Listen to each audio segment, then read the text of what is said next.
आज हमारा राजनीति का दिन है और राजनीति के दिन के साथ साथ आज हमारा 8वां गोल्डन रूल भी है। संघ राजनीति में कभी नहीं जाएगा।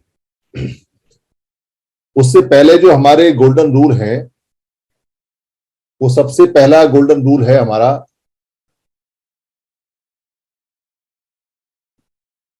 केवल समण, यानी कि समण संघ में जो समण संघ के मेंबर का अधिकारी है वो केवल और केवल समण रहेगा, समण के अतिरिक्त कोई नहीं रहेगा। और ये जो हमारा नियम है,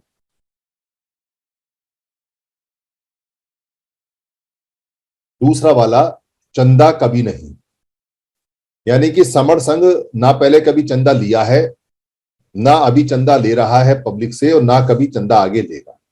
ये हमारा प्राकृतिक प्राचीन पुराण नियम है। पुराण मतलब पुराने, पुराने।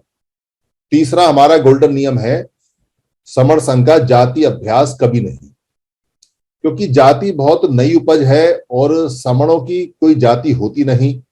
पहले भी समण संघ में किसी की भी कोई जाति नहीं होती थी, ना ही जाति का जब होती नहीं तो कोई अभ्यास भी नहीं था, वही नियम लिया गया है।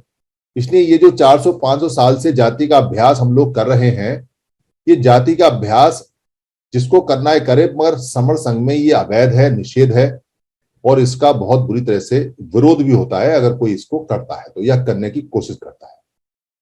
चौथा हमारा नियम है यहां केवल संघवाद चलेगा, ना व्यक्तिवाद चलेगा, ना यहां राजावाद, ना रानीवाद, ना यहां एकलवाद चलेगा, ना यहां कोई नेतावाद चलेगा, ना यहां कोई 2-4 लोगों का वाद चलेगा। यहां पूरा संघ का वाद चलेगा, संघ की बात चलेगी और संघ की बात ही यहां मानी जाएगी। 5वां हमारा नियम है समण संघ में कभी भी ना पद होगा, ना प्रतिष्ठा होगी, ना मंच होगा, ना कभी माला होगी। यानी ये बीमारियां पहले कभी ना हमारे संघ में थी, ना ये अब रहेंगी और ना ये कभी आगे रहेंगी। हमारा छठा नियम है कि संघों के कभी पंजीकरण नहीं हुए, इसलिए ये जो संघ है इसका कभी पंजीकरण नहीं होगा। कोई व्यक्ति कभी भी पंजीकरण की बात नहीं करेगा। पंजीकरण नहीं होगा तो बैंक अकाउंट भी नहीं खुलेगा, या कोई और भी काम इसके नाम पर, जैसे इनकम टैक्स का जो कार्ड होता है जिसको, या कोई अगर रजिस्ट्री कराना चाहे या कुछ कराना चाहे, तो कोई भी चीज इसमें नहीं होगी, क्योंकि ना तो इसमें पद है और ना इसमें पंजीकरण है। 2 चीजें हमेशा किसी आदमी को मालिकाना हक की जरूरत पड़ती है, एक तो उसका नाम और एक उसका रजिस्ट्रेशन। यहां दोनों ही नहीं है, इसलिए इसका कोई मालिक भी कभी नहीं होगा। 7वां नियम है संघ का जो आदेश है, संघाधिशेष, वो सभी संघियों को मानना होगा और वो सबसे ऊपर होता है। और 8वां नियम इसका है संघ राजनीति में कभी नहीं जाएगा, जिसकी आज चर्चा करेंगे। और 9वां नियम इसका है संघ घातक की वापसी संघ में कभी नहीं। और 10वां नियम है कि ऊपर के जो 9 नियम है, विनय है, ये संघ का आधार है। ये ना कभी बदले जाएंगे, ना खत्म किए जाएंगे, ना कभी अमान्य किए जाएंगे। ये नियम ऐसे के ऐसे ही रहेंगे और ये पहले भी ऐसे के ऐसे ही रहे हैं। तो आज जो नियम है हमारा कि संघ कभी राजनीति में नहीं जाएगा, समण संघ कभी राजनीति में नहीं जाएगा, ये नियम, हमारा नियम बहुत पुराना नियम है। समण संघ में जितने भी ये 10 गोल्डन रूल हैं, ये सारे के सारे बहुत पुराने नियम है और इन नियमों पे ही सारा आधार चल रहा है। इसलिए ये जो नियम है ये सभी को मान्य होते हैं और इन सभी नियमों को सभी को जानना और सभी को एक प्रियम्बल के रूप में इनको पढ़ना और देखना, जानना, समझना और बार बार इनका अभ्यास करना और इनको बोलना और इनको जगह जगह बताना और जगह जगह इसके बारे में बात करना, ये बहुत जरूरी है। ये इसलिए भी जरूरी है क्योंकि ये समण संघ की बुनियाद है और अगर बुनियाद ही हिल गई तो समण संघ पूरा का पूरा ढह जाएगा, खत्म हो जाएगा। आज का जो ये नियम है कि संघ राजनीति में कभी नहीं जाएगा, ये बहुत ही इंपॉर्टेंट और बहुत ही जिम्मेदार वाला या भारी भरकम नियम है। सबसे पहले ये समझें कि राजनीति का अर्थ क्या है। दरअसल राजनीति जो शब्द है दो शब्दों से मिलकर बना है, राजा और नीति। नीति माने होता है मार्ग या लॉ, यानी जो पथ है, जिस मार्ग पे चलना है उसको नीति बोलते हैं पाली के अंदर। और राज का मतलब होता है राजा से संबंधित, यानी राजा की नीतियां। तो ये जो शब्द भारत में आज भी चलता है, राजा की नीति, जबकि संविधान में कोई राजा नहीं होता। संविधान में जितने भी लोक हैं, लोकशाही होता है, लोकसभा होती है। यहाँ राजा की सभा नहीं होती, यहाँ राजा का दरबार नहीं होता।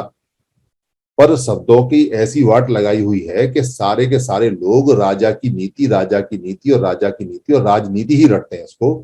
कोई भी इसको लोक नीति या संघ नीति करके नहीं बोलता, जबकि ये संघ के अंदर, जो पार्लियामेंट के अंदर और जो संसद के अंदर चलती है, वो संघ की नीति चलती है, राजा की नीति नहीं चलती। पर इसको राजा की नीति के नाम से ठो रहे हैं और राजा की नीति करते हैं, क्योंकि अगर संघ की नीति लेंगे और इसका नाम संघ की नीति बोलेंगे तो बार बार याद रहेगा कि एक व्यक्ति की नीति नहीं है, ये पूरे संघ की नीति है। क्योंकि यहां श्रमण संघ में संघवाद चलता है तो संघ की नीति चलती है, तो याद रहता है कि संघ ही मालिक है भाई, व्यक्ति मालिक नहीं है। पर पूरे देश में लागू संघ नीति है और नाम है राजनीति। ये ठीक ऐसे है जैसे हम सारे श्रमण हैं पर हमको श्रमण कहा जाता है और श्रमण करके प्रचारित किया जाता है। जैसे इस देश का नाम भारत है पर प्रचार जो होता है वो हिंदुस्तान का होता है। ये शब्दों के बड़े एर फेर हैं, इनको समझना चाहिए। इसलिए ये जो राजनीति शब्द है हम इसलिए ले रहे हैं क्योंकि प्रचलन में ये है। बाकी इसको संघ नीति कहना चाहिए, ये संघ की नीति या संविधान नीति बोलना चाहिए। संविधान नीति या संघ नीति दोनों शब्द एक हैं, दोनों का मतलब एक है। तो यहाँ संविधान नीति चलती है, राजा की नीति नहीं चलती है। अगर आप अंग्रेजी का वर्ड लोगे पॉलिटिक्स, तो पॉलिटिक्स में भी अगर आप जाओगे तो पॉलिटिक्स की अगर इटोमोलॉजी लोगे कि पॉलिटिक्स शब्द कैसे बना है कैसे नहीं बना है, तो आपको सबसे पहले ग्रीक जाना पड़ेगा। और ग्रीक में जो पहला शब्द है जिसको पॉलिस बोलते हैं, उससे ये बना है। ग्रीक शब्द का जो पॉलिस है, पॉलिस का मतलब है सिटीजन, यानी कि सिटी। सिटी का मतलब यानी कि नगर। पॉलिस का मतलब होता है शहर और नगर। और ग्रीक के ही इस पॉलिस से पॉलिटिस बना है, और पॉलिटिस से पॉलिटिस को बोला है सिटीजन यानी नागरिक। और वहां अपभ्रंश होते होते इसका पॉलिटिकोस हुआ है।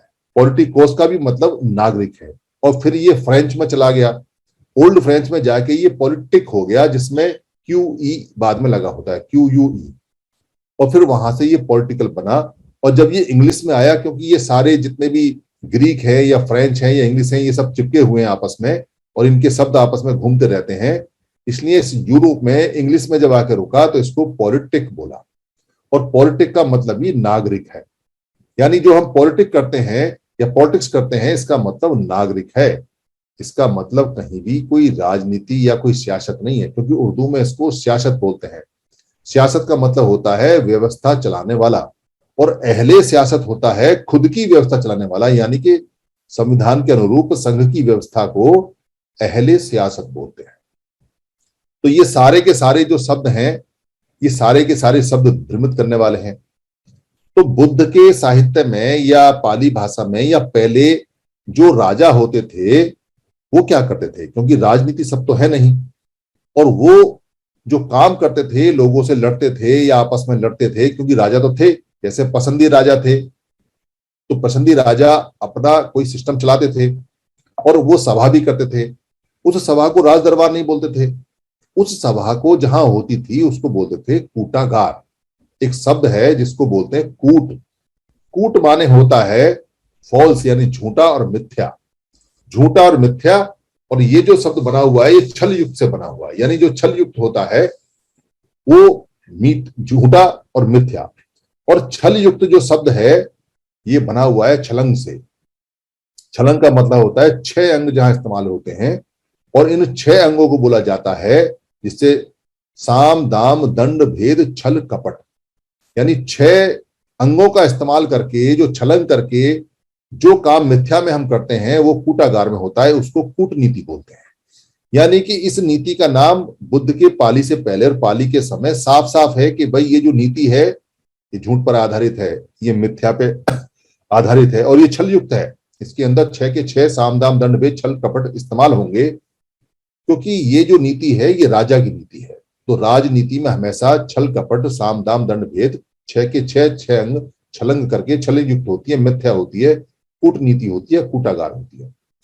इसीलिए आज भी आपने ये देखा होगा कि हम शब्द कैसे इस्तेमाल करते हैं, अरे ये कुटेगा तब मानेगा, इसकी कुटाई होगी तब मानेगा, इसको बड़ा कूटा, इसको बड़ा कूटो।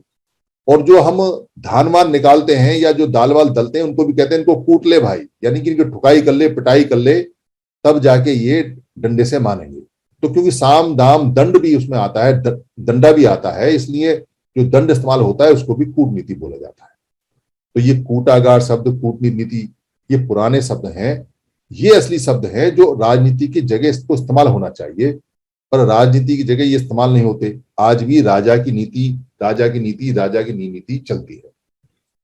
तो संघ कभी भी राजनीति में क्यों नहीं जाएगा? क्या कारण है संघ के राजनीति में नहीं जाने के? क्या संघ राजनीति से घबराता है? क्या संघ गैर राजनीतिक है?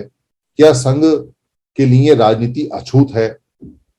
संघ दरअसल कभी भी किसी चीज से घबराता नहीं, और समाज के जितने भी अंग हैं उन सबको डील करता है, उन सबको देखता है, समझता है, और संघ उनको चलाता है, संघ उनको कंट्रोल करता है और उसके बारे में नीति बना के देता है। पर राजनीति में नहीं जाएगा संघ, ये बात भी सही है, पर राजनीति देखता है, समझता है, जानता है, और राजनीति में जाएगा नहीं। कोई आदमी जो राजनीति का शौकीन है, जिसे राजनीति की लत लगी पड़ी है, जिसे पॉलिटिक्स की, पावर की, प्रधानमंत्री की, मुख्यमंत्री की, एमएलए की, एमएलसी की, एमपी की, काउंसलर की, इनकी लत लगी हुई है, इनकी बीमारी है, इनका शौक है, इसका व्यसन है, इसकी आदत लगी हुई है, वो सीधा सीधा कहेगा श्रमण संघ तो बेकार है, या इसमें राजनीति नहीं है। अबे जब राजनीति नहीं है तो तुम राजा नहीं बनोगे तो तुम करोगे क्या? वो सीधा सीधा बड़े जोरदार शब्दों में कहेगा जब सत्ता हाथ में नहीं आएगी तो तुम वेलफेयर कैसे करोगे, कैसे समाज का भला करोगे? और वो इतनी ताकत से, इतनी जोर से कहता है क्योंकि उसको बार बार उसके कान में ये बात डाली गई है और उसको पूरा 100% यकीन है, बल्कि 200% यकीन है कि राजनीति ही सारे, ये जो जितने भी हमारे साथ चीजें चल रही हैं उनकी मास्टर की है। अगर राजनीति हमारे हाथ में आ गई तो हम सारे ताले खोल देंगे और हमारा भला हो जाएगा, सारी चीज ऐसे आ जाएगी। पर क्या समण जो लोग हैं वो राजनीति समझते नहीं? क्या समण राजा कभी राजनीति में आए नहीं? अगर आप ध्यान से देखोगे तो पाओगे कि जो समण राजा, समण महाराजा, प्रसेनजी से लेके और जितने चंद्रगुप्त मौर्य हैं, सम्राट अशोक हैं, या आज के समय आप ये कहो कि विश्वरत्न डॉक्टर अम्बेडकर हैं, या जो आज के समय लोग राजनीति कर रहे हैं, तब से लेके चले आ रहे हैं, कूटनीति को समझ रहे हैं। जो कूटनीति अब राजनीति हो गई, तो क्या ये राजनीति से घबराते हैं? क्या ये राजनीति जानते नहीं? क्या ये कूटनीति जानते नहीं? ये कूटनीति में सबके बाप है। ऐसा नहीं है कि कूटनीति नहीं जानते, कुछ परिस्थितियां ऐसी होती हैं जबकि शांत रहना पड़ता है, कोई बात ऐसी होती है, समय का पहिया है, चलता रहता है, ऊपर नीचे होता रहता है। ये समय का पहिया रुकता उकता तो किसी से है नहीं।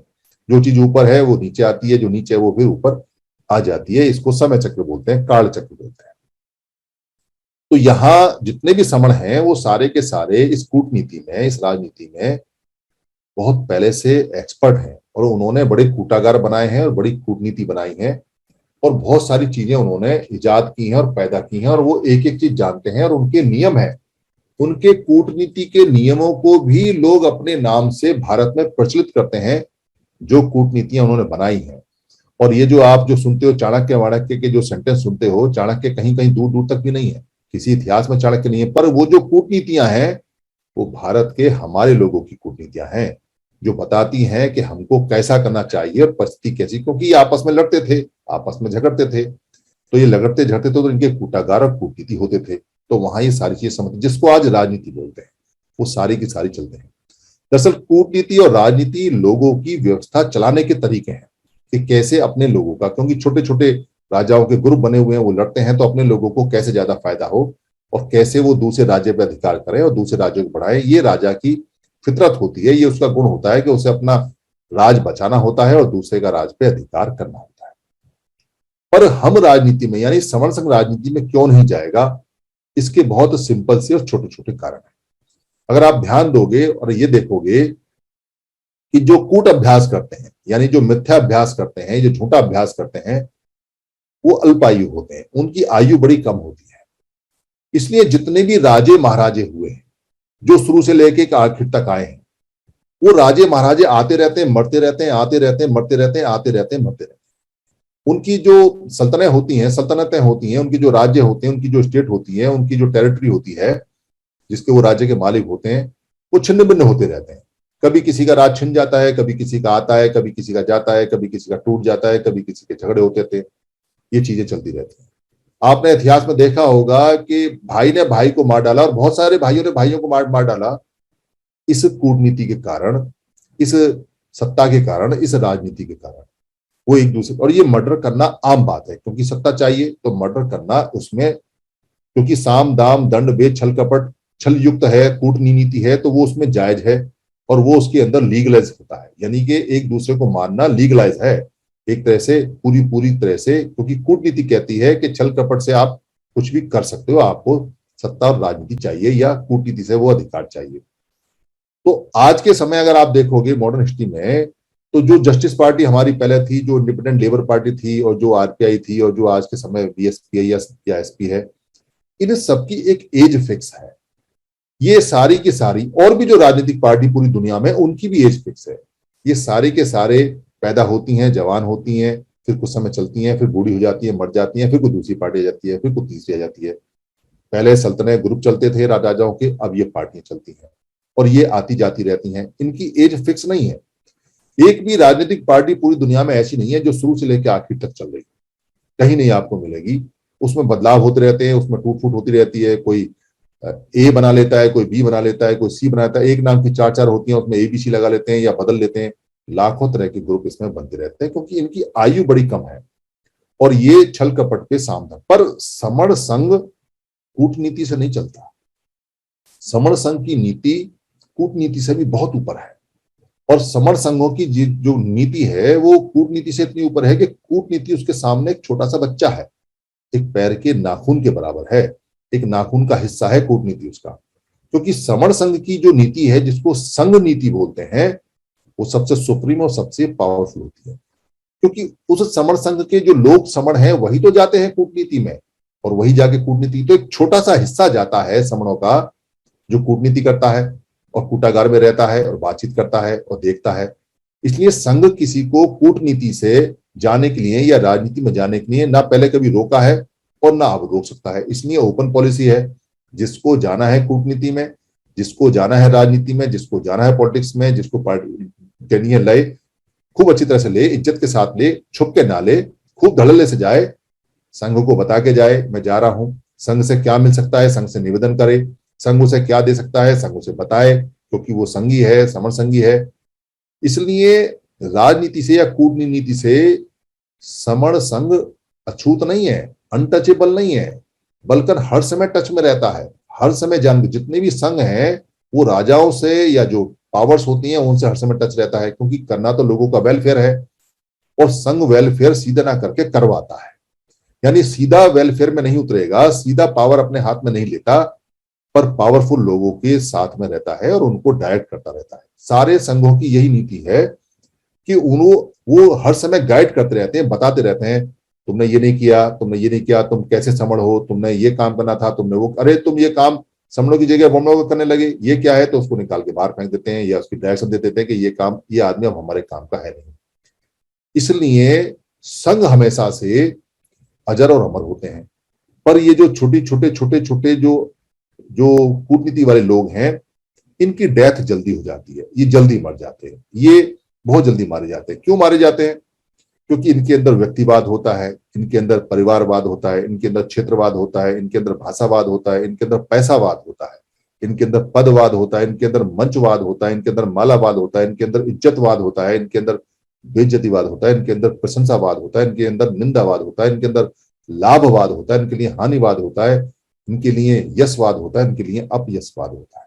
ये सारे जो अवगुण हैं ये साथ लेके चलते हैं।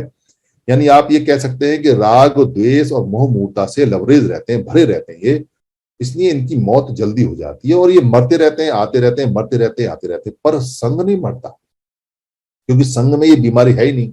ये बीमारी सारी कूटनीति वाले लोगों में होती है। संघ के अंदर जो 10 गोल्डन रूल है वो उसको प्रोटेक्ट करते हैं, वो उसको बचाते हैं। इसलिए संघ खत्म नहीं होते, लोग खत्म होते रहते हैं, कूटनीति वाले खत्म होते रहते हैं, राजनीतिक पार्टियां आती रहेंगी, जाती रहेंगी, राजा आते रहेंगे, जाते रहेंगे, पर संघ नहीं जाता कहीं भी। क्योंकि संघ में एक भी बीमारी नहीं है। और संघ की एक खास बात है कि संघ के अंदर अपने अंदर जो बीमारी है उसको पहचानने की और उसको खत्म करने की बहुत बड़ी क्षमता होती है। क्योंकि संघ में जो लोग आते हैं वो राग से, द्वेष से और मोह मूर्ता से परे होते हैं। वो इसमें डिजॉल्व होने के लिए, वो इसमें घुलने के लिए आते हैं, वो इसमें अपना जीवन देने के लिए आते हैं। संघ उनके लिए अपने बच्चों की तरह प्यारा होता है। जैसे वो अपने बच्चों की रक्षा करते हैं, अपने बच्चों की प्रोटेक्शन करते हैं, अपने बच्चों को खिला पिला के बड़ा करते हैं, वैसे ही वो जीवन लगाते हैं संघ में, संघ को बड़ा करते हैं। जैसे माँ बाप को पता होता है कि मेरा बच्चा आज वहां बैठा तो सिगरेट का सुट्टा लगा के आया, तो उसको वहां से हटा देता है। वैसे ही संघ ये ध्यान रखता है कि उसका संगी कहाँ जाके बिगड़ा, सुधरने की संभावना है या नहीं है, या उसको गेट आउट करना है। संघ के अंदर ये जो नियम है अपने आप को बचाने के, और जो उसका इम्यूनिटी सिस्टम है, जो उसको इम्यून करता है और जो उसको बचा के रखता है, वो बड़ा जबरदस्त है। इसलिए संघ मरा नहीं। इसलिए ये संघ आज आपको मिल गया। अगर ये मर गया होता तो आपको नहीं मिलता। क्योंकि ये मरता नहीं है, ये कमजोर हो सकता है, ये इग्नोर हो सकता है, ये ढका रह सकता है, ये अनदेखा हो सकता है, पर मरता नहीं। और थोड़ा सा ऑक्सीजन और थोड़ा सा खाना इसको मिला नहीं, 100, 200, 500, 1000 लोग इसमें अच्छे अच्छे से जुड़े नहीं, ये फिर वह पहले की तरह शक्तिशाली हो जाता है और ये अपने सारे लोगों को बचाने के लिए तैयार रहता है। इसलिए कभी भी संघ राजनीति में नहीं जाते, इसलिए कभी भी संघ कूटनीति में नहीं जाते, इसलिए हमेशा संघ संघवाद में जाते हैं, संघ नीति में जाते हैं। ये जो 10 गोल्डन रूल हैं, ये संघ नीति के रूल हैं। ये हमारे जो रूल हैं, ये हमको बचाने वाले रूल हैं। इसलिए इन रूलों पे हम चलते रहेंगे, इन नियमों पे हम चलते रहेंगे, हम सदा बढ़ते रहेंगे। आप देखना कि अगर कोई व्यक्ति यहाँ ग्राफ बना रहा है और ग्राफ बना के देखेगा तो ये पाएगा कि जो 5 मई को 2-4 लोग थे, वो मई खत्म होने होने तक 60, 70, 80 हो गए और उसके बाद यहाँ 460 और 65 तक पहुंचे। आज संख्या बेशक 207 यहाँ होती है, पर 20 मीटिंग लग रही है और हर मीटिंग 500, 700 से ऊपर जा रही है। और लखनऊ की मीटिंग के बारे में मैं आपको अभी से प्रिडिक्शन दे रहा हूं, क्योंकि जो साइन आ रहे हैं वहां से और जो लोगों का जोश वहां से आ रहा है, दिल्ली की मीटिंग से भी डबल जाएगी। 2000 से ऊपर लोग आएंगे, वहां जगह कम पड़ेगी आपको लखनऊ में, ये गारंटी है इस बात की। और हर मीटिंग बढ़ती जा रही है, बढ़ती जा रही है, बढ़ती जा रही है, और कोई नहीं बढ़ा रहा। संघ के नियम और संघ का जो गुडविल और जो संघ की पहले से इज्जत है, वो बढ़ा रही है। कोई व्यक्ति ये सोचे मैं अच्छा भाषण देता हूं, कोई व्यक्ति ये सोचे कि मैं बहुत ज्यादा ये जो नीतियां हैं वो इनको बोलता हूं, कोई व्यक्ति ये समझे कि मैं पोस्टर पे नाम डालता हूं, कोई व्यक्ति ये समझे कि मैं बहुत ज्यादा इसमें ऐसा करता हूं या वैसा करता हूं। करना अच्छी बात है, काम तो करना पड़ेगा, पर व्यक्ति की वजह से नहीं बढ़ रही है भाई। क्योंकि व्यक्ति सारे यहाँ 50-50, 60-60 साल के लोग हैं और ये 60-60, 50-50 साल के लोग सारे ही काम कर रहे हैं। अगर इनकी वजह से कोई क्रांति होने वाली होती तो 50-60 साल पहले हो गई होती, 20-30 साल पहले हो गई होती। ऐसा नहीं है। बेसिकली संघ अब आया है, संघ क्रांति कर रहा है, संघ मीटिंग लगा रहा है। इसलिए जहां संघ होता है वो जंगल में भी मंगल कर देता है, और जहां संघ नहीं होता है वहां मंगल भी जंगल हो जाएगा। इसको आजमा के देख सकते हैं, इसको ट्राई करके देख सकते हैं। क्योंकि जितने भी समण लोग हैं उनकी आस्था और उनका यकीन संघ में है। यहाँ व्यक्ति की कोई भी ना प्रशंसा है, ना व्यक्तिवाद है, और ना यह व्यक्ति कहीं आ सकता है ना जा सकता है। कोई व्यक्ति अगर ये सोचे कि किसी व्यक्ति के ऊपर है तो वो ट्राई करके देख ले भाई। यहाँ व्यक्ति को कोई नहीं पूछता, संघ को पूछता है। हर व्यक्ति इंपॉर्टेंट है अगर वो संघी है, और हर व्यक्ति बेकार है अगर उसका संघ में यकीन और संघ में विश्वास नहीं है। हमें जो अपना सारा समय और अपना टैलेंट देना है वो संघ को देना है, अपने आप को नहीं देना है या किसी और व्यक्ति को नहीं देना है। ना व्यक्ति खुद बढ़ना है, ना व्यक्ति को किसी को बढ़ाना है। हमको सिर्फ संघ में बढ़ना है और संघ को बढ़ाना है। जिन जिन लोगों ने संघ को बढ़ाया, जिन जिन लोगों ने संघ में यकीन किया, संघ ने उनको इतने फल दिए, इतने फल दिए कि उनकी पीढ़ियां सैकड़ों साल तक मौज करके गई। और जब संघ से यकीन टूट गया और संघ टूट गया तो वही चीजें हमारी खराब होती चली गई। इसलिए जुड़ेंगे तो जीतेंगे। जिद्द हमारी जुड़ने की है, जिद्द हमारी जीतने की है। जब जब जुड़े हैं, जब जब संघ आया है, तब तब हम जीते हैं। जब जब हम टूटे हैं, जब जब हम असंगी हो गए, तब तब हारे। पहले जीते थे क्योंकि हम इकट्ठे हो गए थे, हार गए क्योंकि हम टूट गए। अब हम इकट्ठे हो रहे हैं, जीत जाएंगे, गारंटी है। अगर अभी इकट्ठे हो जाएंगे तो अभी जीत जाएंगे, सारे काम बन जाएंगे और 100 साल बाद इकट्ठे होंगे तो 100 साल बाद बनेंगे। इसलिए जिद हमारी बहुत जल्दी जीतने की है, बहुत जल्दी अपने बच्चों को बचाने की है। अस्तित्व का सवाल है, हर व्यक्ति को लग जाना है। जैसे सब काम पे लगे हुए हैं, अपने अपने शहरों में मीटिंग करा रहे हैं, इनको और बढ़ाना है। कस्बों में, गांव में बड़े सरल से नियम है। गोल्डन नियम रट्टा मार लो, जाके धनाधन बोलना शुरू कर दो, हो गया कंसेप्ट। एक एक 10 आदमी खड़े हो जाओ, एक एक गोल्डन रूल को पकड़ लो और एक एक आदमी एक एक गोल्डन रूल बताए, हो गया हमारा कंसेप्ट। अब तो बहुत सरल होता जा रहा है। इसलिए हमें जितनी जल्दी हम अपने अपने पुराने संघ को याद करेंगे, उसमें जाएंगे, उतनी जल्दी हम संघं नमामि करेंगे, और जितनी जल्दी हम संघं नमामि करेंगे उतनी जल्दी हम बच जाएंगे। धन्यवाद। संघं नमामि।